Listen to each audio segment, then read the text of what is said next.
Hello everyone, welcome to Uttam's Academy and welcome to Quick Current Affairs. మరి ఈ వీడియోలో కూడా మనం రోజు మాదిరే 30 టాప్ మోస్ట్ క్వశ్చన్స్తో మీ ముందుకు రావడం జరిగింది. ఇవి రివిజన్ లాగా చాలా ఫాస్ట్గా చేసుకోండి. కంపల్సరీ మనకు రాబోయే గ్రూప్ 1, గ్రూప్ 2 అన్ని రకాల పోటీ పరీక్షలకు బాగా ఉపయోగపడతాయి. ఫస్ట్ టైం చూస్తుంటే మనకి ఛానల్ను సబ్స్క్రైబ్ చేసుకోండి. చివరిగా నచ్చితే ఒక వీడియో మనం షేర్ చేయండి, ఒక చిన్న లైక్ కూడా చేసేయండి.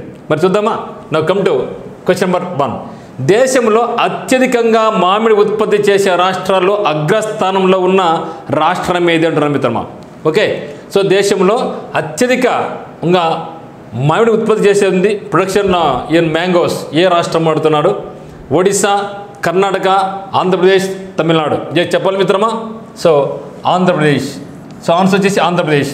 సో చెప్పేది మర్చిపోయాను. అదేవిధంగా మనకు ఉత్తమ్స్ అకాడమీ యాప్ నందు మా కరెంట్ అఫైర్స్ కానీ, మెంటల్ కానీ, మరియు టెస్ట్ సిరీస్ కానీ, గ్రూప్ 2 కానీ, గ్రూప్ 1 కానీ, ఏదైనా కానీ, రైల్వే ఏఎల్పీకి అయితేనేమి, ఆర్పీఎఫ్ ఎస్ఐని కానిస్టేబుల్స్కి అయితేనేమి కోర్స్ అందుబాటులో ఉంది. ఇంట్రెస్ట్ ఉన్న వాళ్ళు మన యాప్ డిస్క్రిప్షన్ లింక్లో ఉంది. మన యాప్ డౌన్లోడ్ చేసుకొని మీరు పర్చేజ్ చేసుకోవచ్చు. Now question number 2.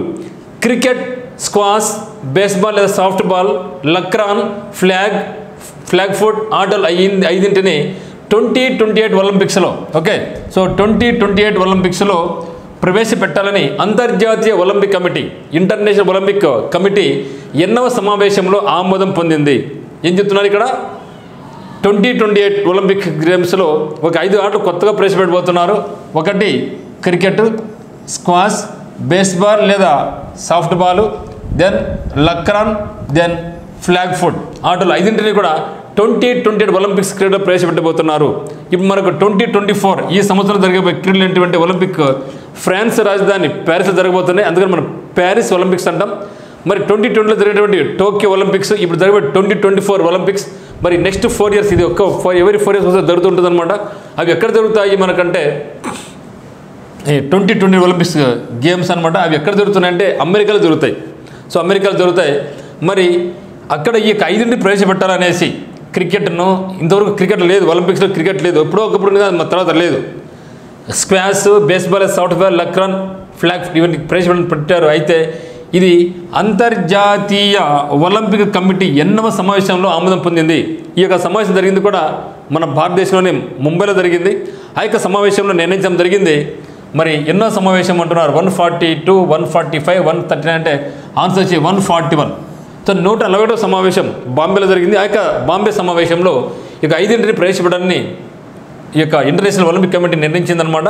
అయితే 2024 ఎక్కడ జరిగింది? మనకు ప్యారిస్ జరగబోతున్నాయి. 2028 వచ్చేసి లాస్ ఏంజల్స్ జరగబోతున్నాయి.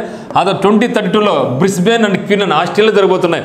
ఇంకోటి కండిషన్ ఏమంటే వరుసగా 2 ఒలింపిక్స్ క్రీడల్లో ఏదైతే ఒక క్రీడ ప్రవేశపెడితే అది నెక్స్ట్ కంటిన్యూ అవుతూ ఉంటుంది అనమాట. ఇప్పుడు క్రికెట్ ఇంతవరకు ఆ విధంగా లేదు. సో ప్రపంచవ్యాప్తంగా చాలామంది ఫుట్బాల్ తర్వాత అత్యధికంగా ఉన్నటువంటిది ఎవరంటే క్రికెట్ అనమాట. అటువంటిది లేకపోవడం అనేది ఇబ్బందికరమైనటువంటిదే. బట్ ఇప్పుడు 28 ప్రవేశపెట్టబోతున్నారు. 2030లో ప్రవేశపెడతారు. ఎందుకంటే క్రికెట్ ఎక్కడది? బ్రిస్బేన్, క్వీన్లాండ్ జరగబోతుందంటే ఆస్ట్రేలియా ఉంది. ఆస్ట్రేలియా వాళ్ళకంటే క్రికెట్ మహా పిచ్చి. So no doubt at all వాళ్ళు కూడా ప్రవేశపెడతారు. మరి 2036 నాటికి ఇండియాలో కూడా మేము నిర్వహిస్తామనేసి ప్రధాని నరేంద్ర మోడీ గారు చెప్పడం జరిగింది. మరి దీనికి ఒలింపిక్ కమిటీ పరిశీలిస్తూ ఉంది. ఒకవేళ 2036లో కూడా ఇండియాలో జరిగితే ఇది క్రికెట్ ఇంట్రెస్ట్, ఇది ఇంట్రెస్ట్ 3 సార్లు జరిగింది. కాబట్టి నెక్స్ట్ క్రికెట్ అనేది ఎప్పటికీ కూడా పర్మనెంట్గా ఒలింపిక్స్ గేమ్స్లో నిలవబోతుంది. కానీ 2036 అనేది ఇండియాకు రావాలని మనందరం కూడా మనస్ఫూర్తిగా కోరుకుంటాం. Come to question number 3. Unbroken the untold story పుస్తక రచయిత ఈ క్రింది వల్ల ఎవరు? ఇటీవల కాలంలో ఒక పుస్తకం చాలా ఫేమస్ అయింది. అన్బ్రోకెన్ ద అన్టోల్డ్ స్టోరీ పుస్తక రచయిత. Okay, unbroken and the untold story అనే ఒక పుస్తకాన్ని కింద ఎవరు రచించారు? ఇంద్రాణి ముఖర్జీ, షీరా బోరా, అరుంధతి రాయ్, డామే అనాథ క్రిస్టీ. సో ఆన్సర్ వచ్చేసి ఇంద్రాణి ముఖర్జీ. ఈ ఒక మీడియా బ్యారన్ అంటే మీడియాకు అధిపతి అనమాట.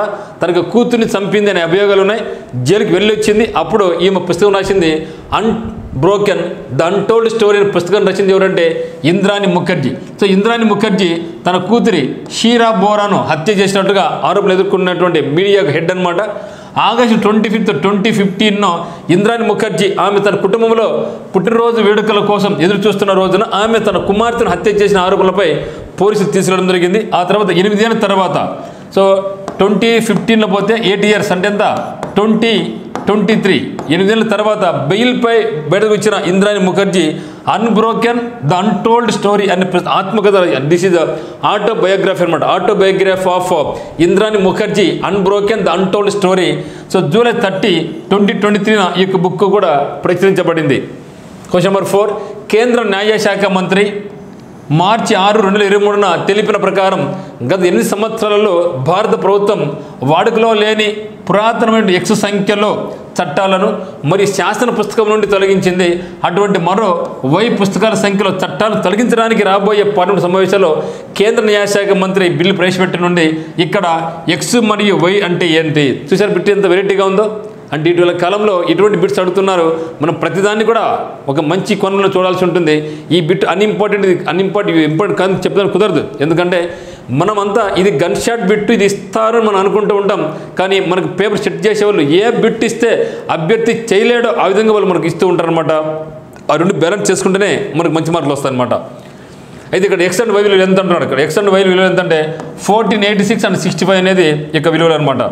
Question number 5, national dairy research institute, okay, national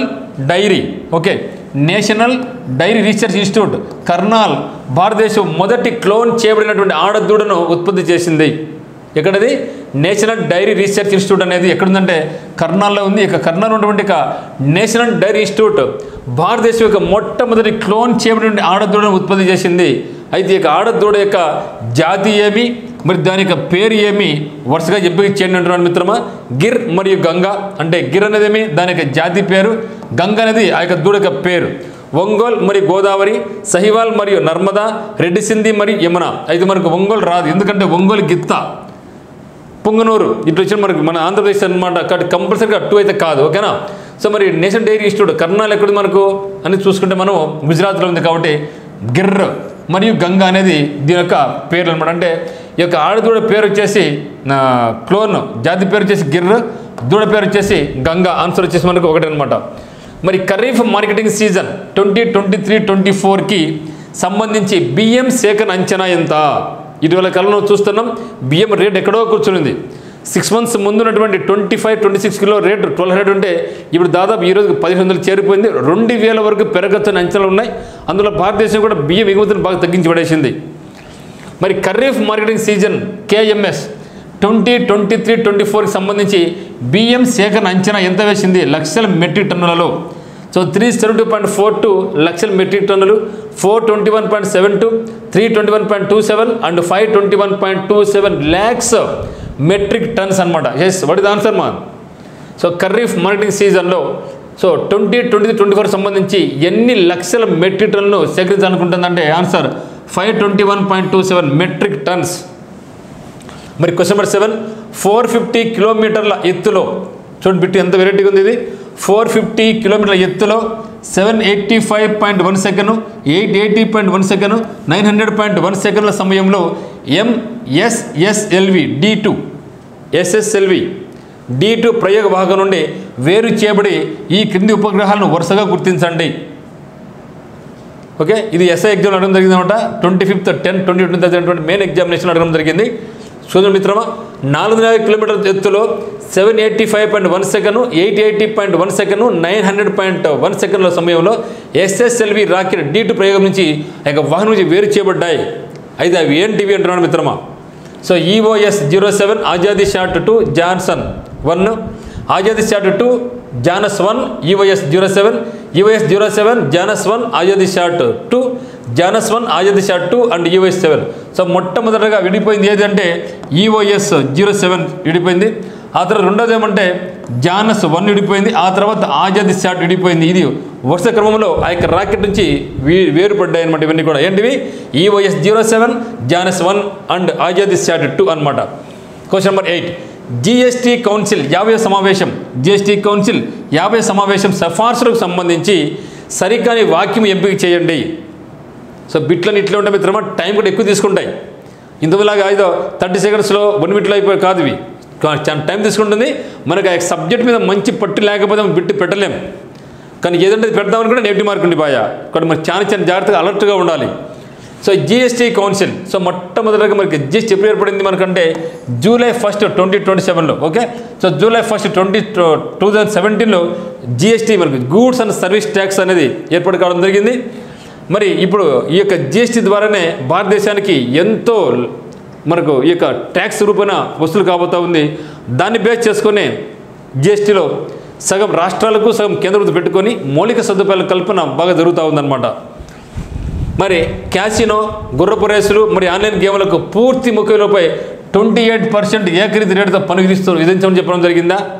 లేదా 14 వస్తువులపై పన్ను రేటును 18% 5% తగ్గించవలసింది సిఫార్సు చేసింది. 8/1/2023 నుండి జిఎస్టీ అప్పీలేట్ ట్రిబ్యునల్ అమలయ్యేలా నోటీసు ఇవ్వాలని కేంద్రం సూచన చేసింది. వ్యక్తిగత వినియోగం కోసం దిగుమతి చేసుకునే డైనోటాక్సీ మాప్ ఔషధానికి ఐజిఎస్టీ నుండి మినహాయింపు ఇచ్చింది. ఓకే, సో ఇక్కడ మనకు ఆన్సర్ చెప్పండి.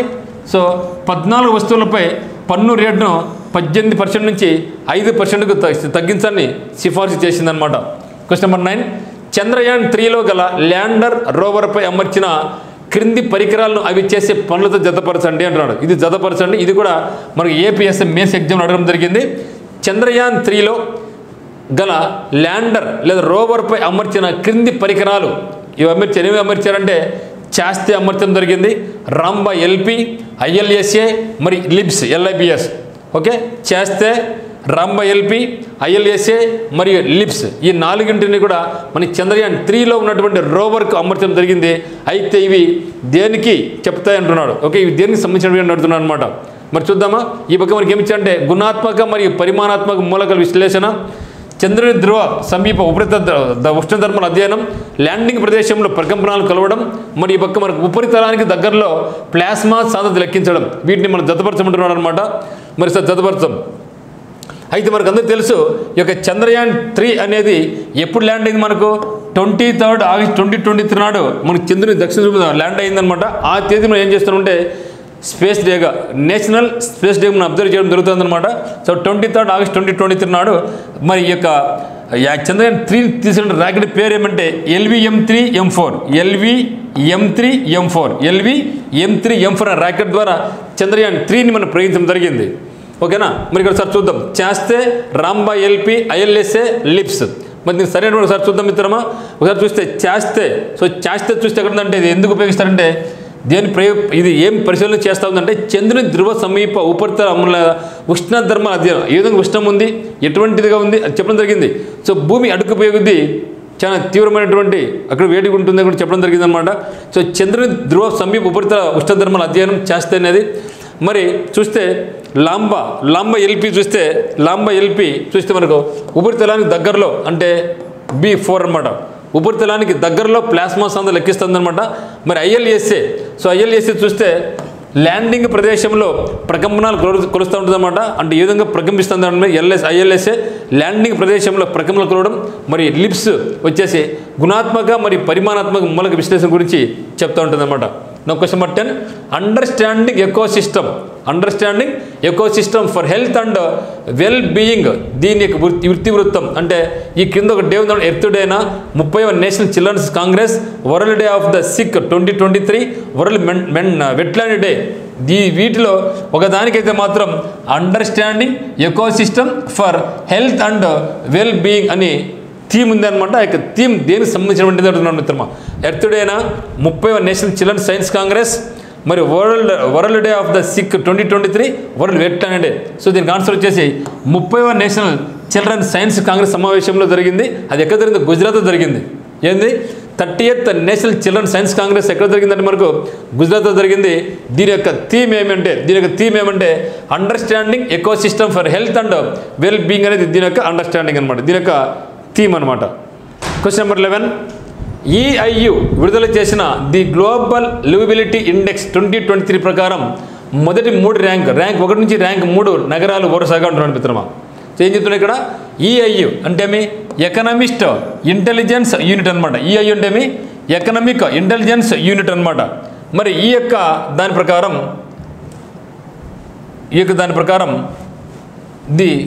ఇది విడుదల చేసింది ఏమంటే the global liveability index 2023. Liveability అంటే అక్కడ నివసించడానికి అనుకూలంగా ఉన్నటువంటి ప్రకారం మొదటి 3 ర్యాంకులు నగర వరుసగా ఏంటి అంటున్నాడు. Melbourne, Copenhagen, Vienna, Vienna, Copenhagen, Melbourne, Vienna, Melbourne, Copenhagen, Melbourne, Vienna, Copenhagen. మొత్తానికైతే 3 ఇవే. దాని ముందు ఏది ఉంది అన్నాడు. సో లివబిలిటీ, నివసించడానికి అనుకూలంగా ఉన్న నగరాలు అనమాట. సో మొట్టమొదటి వచ్చేసి వియన్నా, కోపెన్హాగన్ మరియు మెల్బోర్న్. మెల్బోర్న్ అనేది మనకు తెలుసు కదా, ఆస్ట్రేలియాలో. కాబట్టి ఏది విడుదల చేసింది ఇది? EIU. సో EIU అంటే ఏమి? ఎకనామిస్ట్ ఇంటెలిజెన్స్ యూనిట్ అనేది విడుదల చేసింది. దేనంటే ది గ్లోబల్ లివబిలిటీ ఇండెక్స్ 2023 విడుదల చేసింది. దీని ప్రకారం టాప్ 3లో ఉన్నటువంటి నగరాలు ఏంటివి అంటే వియన్నా, కోపెన్హాగన్, మెల్బోర్న్. సో ఇవి అయితే దీని లీస్ట్ నగరం ఏది ఉందంటే డెమాస్కస్ ఉంది. ఇది సిరియా రాజధాని. సో లీస్ట్, ఎందుకంటే సిరియాలో ఎప్పుడు కూడా అంతర్యుద్ధం జరుగుతూ ఉంటుంది, ఎప్పుడు గలాట జరుగుతుంటాయి, ఎప్పుడు యుద్ధాలు జరుగుతుంటాయి, ఎప్పుడు చనిపోతూ ఉంటారు, బాంబులు వేసుకుంటూనే ఉంటారు అనమాట. Question number 12. ఈ క్రింది కొత్త సూచీను ఏప్రిల్ 2023న NSE అనుబంధ నేషనల్ స్టాక్ ఎక్స్చేంజ్ అనమాట, అనుబంధ సంస్థ NSE ఇండస్ట్రీస్ లిమిటెడ్ ప్రారంభించింది. ఈ క్రింది కొత్త సూచీను ఏప్రిల్ 2023న NSE అనుబంధ సంస్థ SSE ఇండస్ట్రీస్ లిమిటెడ్ ప్రారంభించారు. ఓకే, అయితే NSE అనేది ఏం చేసింది? NSE అనేది దానికి అనుబంధ సంస్థ NSE ఇండస్ట్రీస్ లిమిటెడ్ను ప్రారంభించింది. NSE అంటే నేషనల్ స్టాక్ ఎక్స్చేంజ్. అయితే ఇది ఎక్కడ, దాని పేరు ఏం పేరు అంటారు మిత్రమా? సో Nifty REITs InvITs. Okay, so Nifty REITs and investments అనమాట. ఇది ఆన్సర్. మరి ద ఎలిఫెంట్ విస్పరర్స్ మనకు అందరికీ తెలుసు. ఇది ఆస్కర్ అవార్డు రావడం జరిగింది. దీనికి మరి RRRలో నాటు అనే పాటకు ఒకే సంవత్సరంలో మనకు 2 ఆస్కర్ అవార్డ్స్ రావడం జరిగింది. మరి ఇక ద ఎలిఫెంట్ విస్పరర్స్ ఈ విభాగంలో 95వ అకాడమీ అవార్డు అంటే ఆస్కర్ అవార్డ్స్ అకాడమీ అవార్డ్స్ను గెలుచుకుంది. అయితే ఏ విభాగంలో ఉంటున్నాడు మిత్రమా?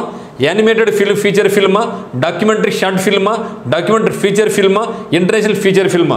ఎస్, ద ఎలిఫెంట్ విస్పరర్స్ చాలా ఇంపార్టెంట్ క్వశ్చన్ అనమాట.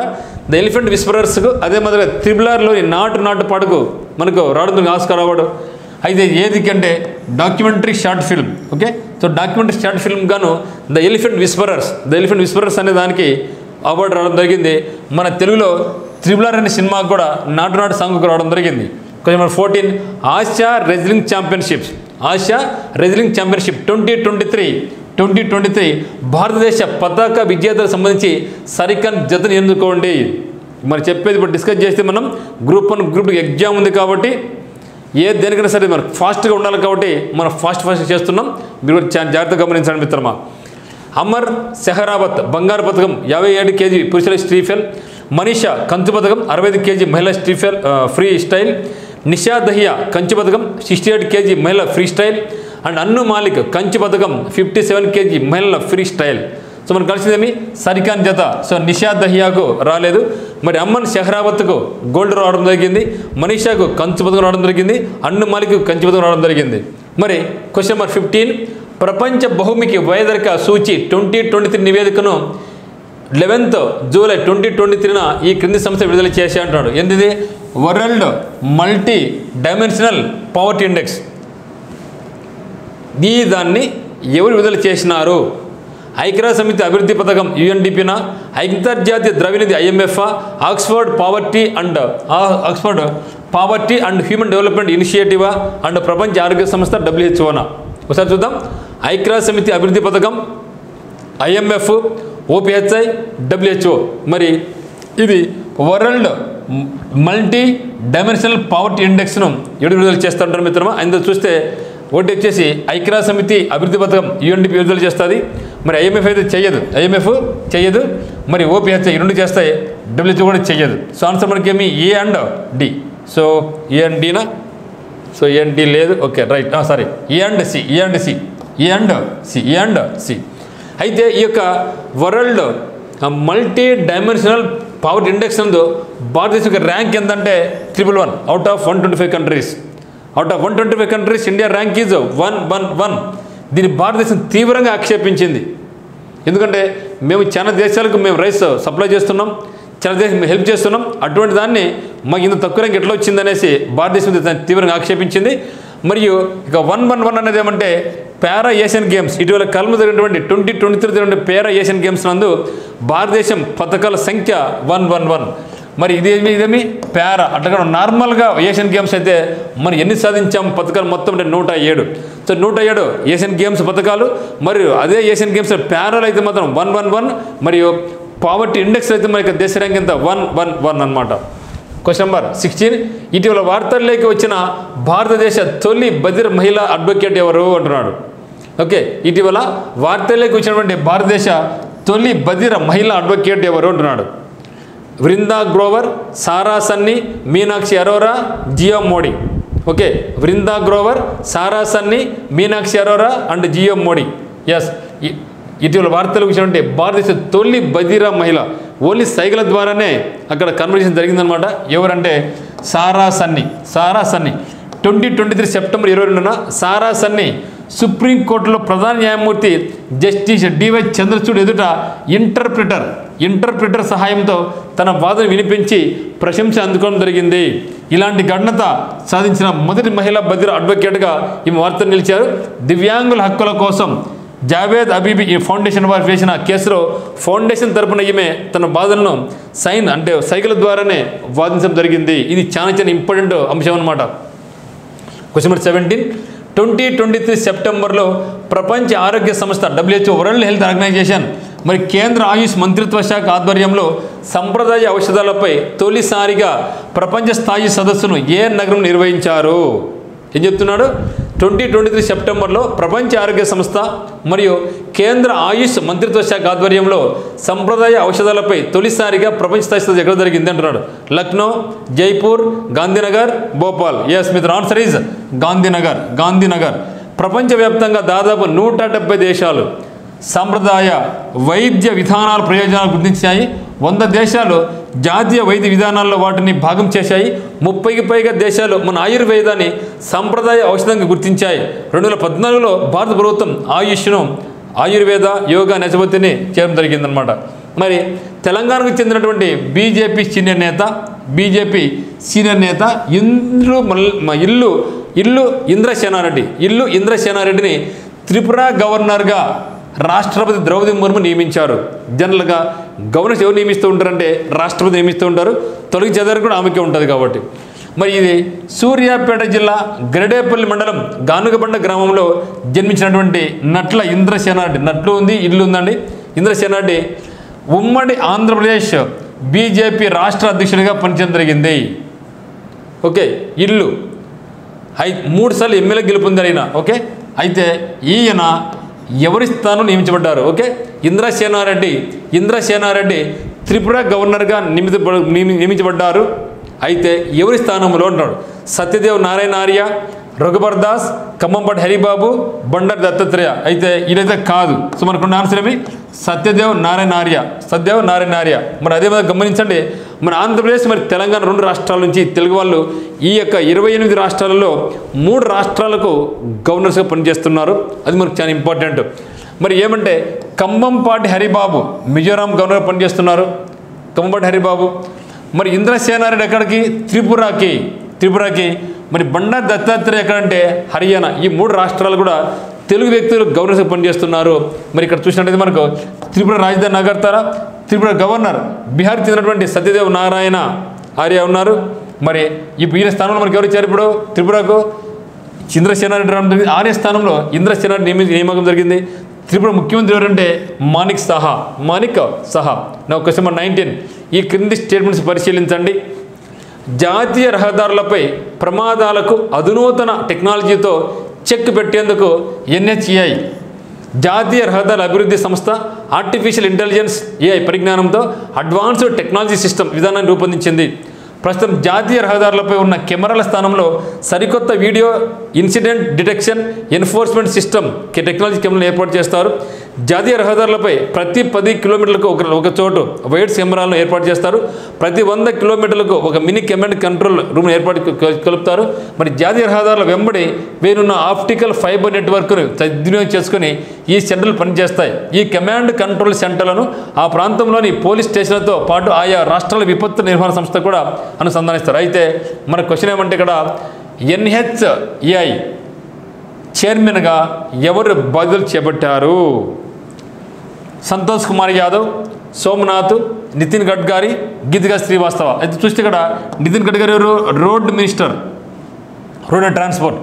సోమనాథ్ ఎవరు మనకు? ఇస్రో చైర్మన్. గీతికా శ్రీవాస్తవ ఎవరు? మొట్టమొదటిసారిగా పాకిస్తాన్ రాయబారిగా, మహిళా రాయబారిగా నియమితులు ఎవరంటే గీతికా శ్రీవాస్తవ.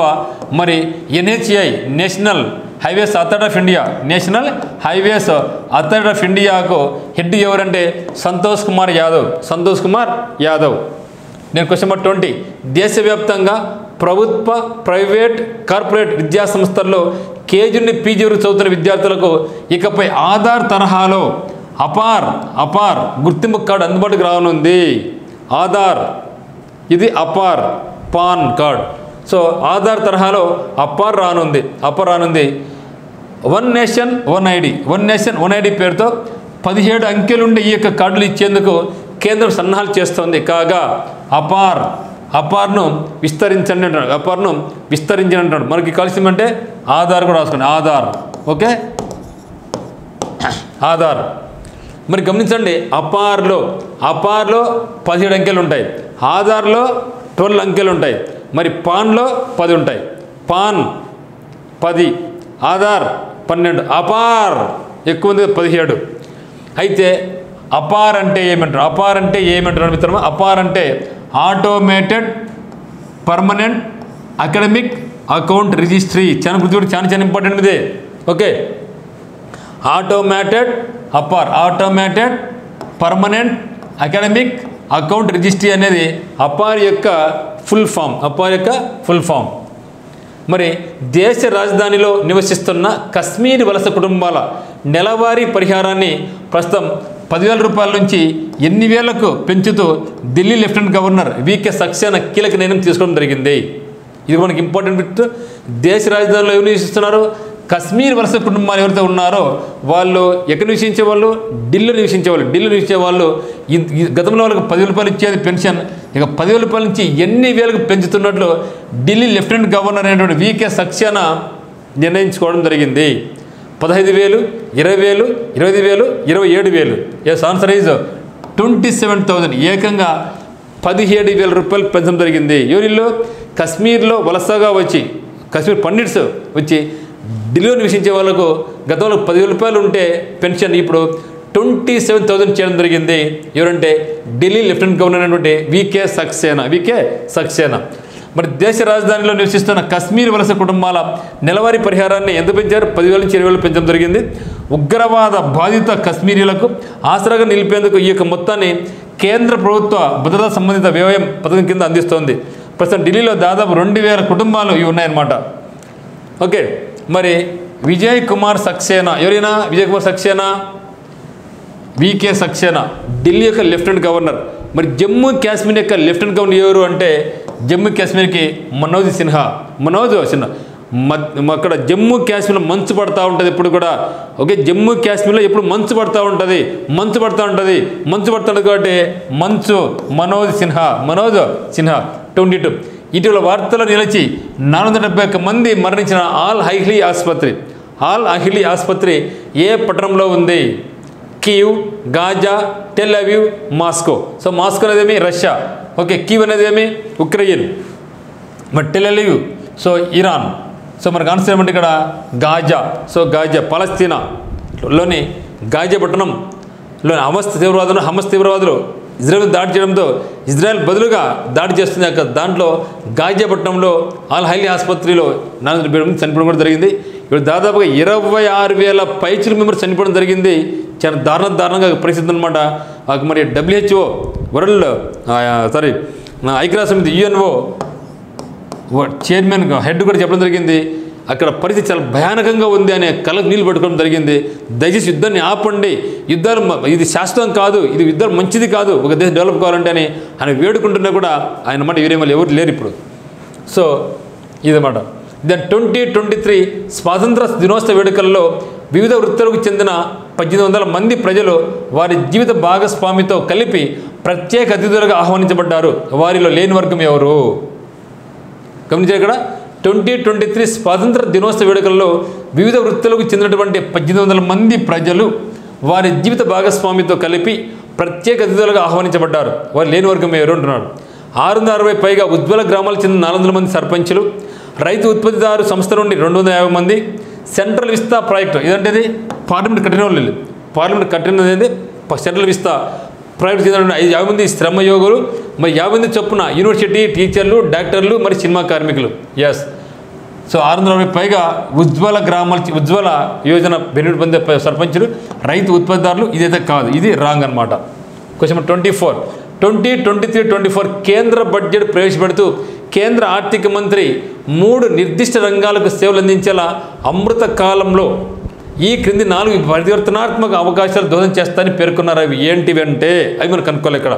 ఓకేంటివి 2023-24 కేంద్ర బడ్జెట్ ప్రవేశపెడుతూ కేంద్ర ఆర్థిక మంత్రి అయినటువంటి నిర్మలా సీతారామన్ గారు ఇప్పుడు హైయెస్ట్ రికార్డ్ అనమాట.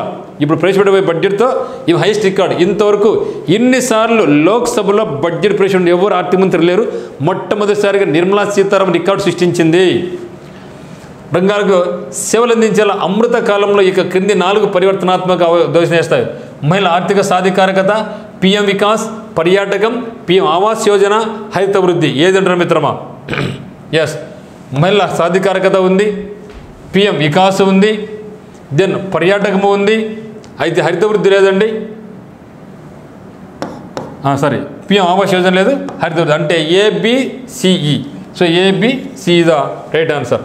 దెన్ 25 మే 2023లో కేంద్ర ప్రభుత్వం ప్రవేశపెట్టినటువంటి 75/25 ఇనిషియేటివ్ యొక్క లక్ష్యం ఏంది? సో మే 2023లో సెంట్రల్ గవర్నమెంట్ 75/25 కార్యక్రమం ప్రవేశపెట్టిందన్నమాట. దీనికి ముఖ్య లక్ష్యం ఏంటి అంటున్నారు. 2025 నాటికి గిరిజన ప్రాంతాల్లో 75,000 ప్రైమరీ హెల్త్ సెంటర్లు ఏర్పాటు చేయడమా, 25 రకాల క్యాన్సర్లతో బాధపడుతున్న 70 మిలియన్ల ప్రజలకు పిహెచ్సి పబ్లిక్ హెల్త్ సెంటర్స్ ద్వారా చికిత్స అందించడమా, 25 నాన్ కమ్యూనికబుల్ వ్యాధులను నయం చేయడానికి 75,000 ప్రైమరీ హెల్త్ కేర్ సెంటర్ స్థాపించడమా, లేదా 2025 నాటికి హైపర్ టెన్షన్, బీపీ మరియు డయాబెటీస్తో ఉన్న 75 మిలియన్ ప్రజలకు పిహెచ్సిల ద్వారా ప్రామాణిక సంరక్షణ కల్పించడమా? Yes answer. సో 75/75 అంటే ఏంది? సో ఆన్సర్ వచ్చేసి మనకు ఒకసారి గమనించండి. 2025 నాటికి హైపర్ టెన్షన్, బీపీ మరియు డయాబెటీస్తో ఉన్న 75 మిలియన్ ప్రజలకు పిహెచ్సిల ద్వారా ప్రామాణిక సంరక్షణ కల్పించేదే 75/25 యొక్క ముఖ్య లక్ష్యం. 26 ఎకనమిక్ సర్వే 2023 ప్రకారం ఆరోగ్య రంగంపై ఆర్థిక సంవత్సరం 23Bలో కేంద్ర మరియు రాష్ట్ర ప్రభుత్వాల బడ్జెట్ వ్యయమెంత అంటున్నాడు. జీడీపీలో 3.1%, జీడీపీలో 2.1%, జీడీపీలో 3.4%, జీడీపీలో 2.5%. ఏంటిది? ఎకనమిక్ సర్వే 2023 ప్రకారం ఆరోగ్య రంగంపై ఎంత అంటే జీడీపీలో 2.1%. 27 హింస ప్రభావిత మణిపూర్లో ఉపశమనం మరియు పునరావాసంపై దృష్టి సారించేందుకు సుప్రీంకోర్టు మాజీ మహిళా హైకోర్టు న్యాయమూర్తులతో కూడిన 3 మంత్రుల కమిటీని ఏర్పాటు చేసింది. ఈ కమిటీకి నేతృత్వం వహిస్తుంది ఎవరు అంటున్నాడు. ఓకే, హింస ప్రభావిత మణిపూర్లో ఉపశమనం మరియు పునరావాసంపై దృష్టి సాధించేందుకు సుప్రీంకోర్టు మాజీ మహిళా హైకోర్టు న్యాయమూర్తులతో 3 సభ్యుల కమిటీ ఏర్పడింది. దీనికి ఎవరు నేతృత్వం వహిస్తున్నారు అని bit. So justice Shalini Phansalkar Joshi, justice Indira Banerjee, justice Asha Meena, justice Gita Mittal. Yes మిత్రమా. ఓకే, సో మణిపూర్లో హింస ప్రజ్వలింది, జాతుల మధ్య గలడ జరిగింది, చంపుకోవడం జరిగింది, ఒకరి మీద దాడి చేయడం జరిగింది, కళ్ళంగా మారిపోయింది. దాని మీద ఒక కమిటీ వేయడం జరిగింది. దీనికి ఎవరు నేతృత్వం వహిస్తున్నారంటే జస్టిస్ గీతా మిట్టల్. మరి ఈ క్రింది వానిలో ఫిబ్రవరి 2023లో జరిగినటువంటి డిజిటల్ పేమెంట్ ఉత్సవంతో సంబంధం కలిగినవి ఏవి? డిజి ధన్ అవార్డులు, డిజిటల్ పేమెంట్ సందేశ్ యాత్ర, వాణిజ్య మంత్రిత్వ శాఖ ప్రారంభించబడింది. G20 co branded QR code. చూడండి ఎన్ని కూడా ఏపీఎస్ఎం మెయిన్స్ ఎగ్జామినేషన్. మరి ఏపీఎస్ఎం మెయిన్స్ ఎగ్జామ్ అంటే మీరు అనుకోవచ్చు ఏంది సార్ క్వశ్చన్ ఇట్లా అడ్డదిడ్డంగా ఉన్నాయి అనేసి. ఇవి ఎస్ఎల్ అడిగినారు కొన్ని సబ్మిట్లు. మరి దాన్ని బేస్ చేసుకొని మనకి ఉత్తమ అకాడమీలో కూడా నేను బిట్స్ మీకు తయారు చేస్తున్నాను. ఇనిషియల్గా మీకు ఇబ్బంది అనిపించినప్పటికీ మీరు ఇది ప్రాక్టీస్ చేస్తేనే రేపు సక్సెస్ కాబోతారు. ఈరోజు మీరు సింగిల్ లైన్ క్వశ్చన్ మీరు సాటిస్ఫై అయితే తర్వాత మీరు బాధపడతారు. ఇప్పుడు కష్టపడతావు, తర్వాత హ్యాపీగా ఫీల్ కా, తర్వాత కష్టపడు. ఏది కావాలా ఏది ఎంచుకుంటావు? ఇప్పుడు కష్టపడి తర్వాత హ్యాపీగా ఫీల్ కావడం ఎంచుకోండి ఎప్పుడైనా మిత్రమా. సో కాబట్టి ఇక్కడ చూద్దాం ఒకసారి మరి. సో ఫిబ్రవరి 2023లో జరిగిన డిజిటల్ పేమెంట్ ఉత్సవంతో సంబంధం కలిగినవి ఏవి అంటున్నాడు మిత్రమా. సో డిజి ఇది కాదు. ఓకే, సో ఇది డిజి కదా ఉంది. తర్వాత డిజిటల్ పేమెంట్స్ అందించేసి ఓకే వెరీ గుడ్. ఎందుకంటే డిజిటల్ పేమెంట్స్ కదా, డిజి అన్నవాడు డిజిటల్ పేమెంట్స్ అయితే ఇది కాదు. G20 కో-బ్రాండ్ క్యూఆర్ కోడ్ కూడా కావాల్సింది కదా అది. సో జనవరి 10, 2023 రక్షణ మంత్రి రాజ్నాథ్ సింగ్ అధ్యక్షతన, డిఫెన్స్ మినిస్టర్ అయినటువంటి రాజ్నాథ్ సింగ్ అధ్యక్షతన సమావేశమైన రక్షణ కొనుగోళ్ల మండలి 4,276 కోట్ల రూపాయలతో 3 సేకరణ ప్రతిపాదనలు ఆమోదించింది. ఈ క్రింది వాటిలో సేకరణ జాబితా లేనిది ఏది? చూపిట్టు ఇది కూడా ఎట్టుందో, ఇది కూడా ఎస్ఎల్ అడిగినారు కదా. కాబట్టి జనవరి 10, 2023 రక్షణ మంత్రి రాజ్నాథ్ సింగ్ అధ్యక్షతన సమావేశమైనటువంటి రక్షణ కొనుగోళ్ల మండలి ఏం చేసిందంటే 4,276 మన కేంద్ర రక్షణకు సంబంధించి కొనుగోలు జరగాలంటే మనకు ఈ యొక్క డిఐసి రక్షణ కొనుగోలు మండలి మనకు ఆమోదం తెలపాలన్నమాట. అయితే ఈ క్రింది వల్ల సేకరణ జాబితా లేనిది ఏది? హెలినా ట్యాంక్ విధ్వంస గైడెడ్ క్షిపణులు, అధునూతన హెరాన్ డ్రోన్లు, షోరాద్ ఐఆర్ హోమింగ్ క్షిపణి వ్యవస్థ, BrahMos launcher and fire control system. Yes, మనకు లేనిది ఏదంటున్నాడు? హెలీనా ఉంది, ట్యాంకు విధ్వంసక గైడెడ్ మిషన్ ఇది లేదు, దెన్ షరాద్ ఐఆర్ ఉంది, దెన్ బ్రహ్మోస్ లాంచర్ ఇది కూడా ఉందన్నమాట. క్వశ్చన్ నెంబర్ 30 ప్రాజెక్టు టైగర్ 50 ఏళ్ళు పూర్తి చేసుకున్న సందర్భంగా ఏర్పాటు చేసిన కార్యక్రమాన్ని ప్రధానమంత్రి శ్రీ నరేంద్ర మోడీ గారు ఇక్కడ ప్రారంభించారు. ఈ బిట్టు నేను కూడా రావడం జరిగింది, నేను ముందు పేపర్కి రావడం జరిగింది మీకు. Guwahati, Mysuru, Hyderabad, Chennai. So project tiger ఏర్పడి 50 ఏళ్ళైన సందర్భంగా నరేంద్ర మోడీ గారు మైసూరు, కర్ణాటక రాష్ట్రం మైసూరు దగ్గర మనకు IBCA ఇంటర్నేషనల్ బిగ్ క్యాట్ అలయన్స్ని ఏర్పాటు చేయడం జరిగింది.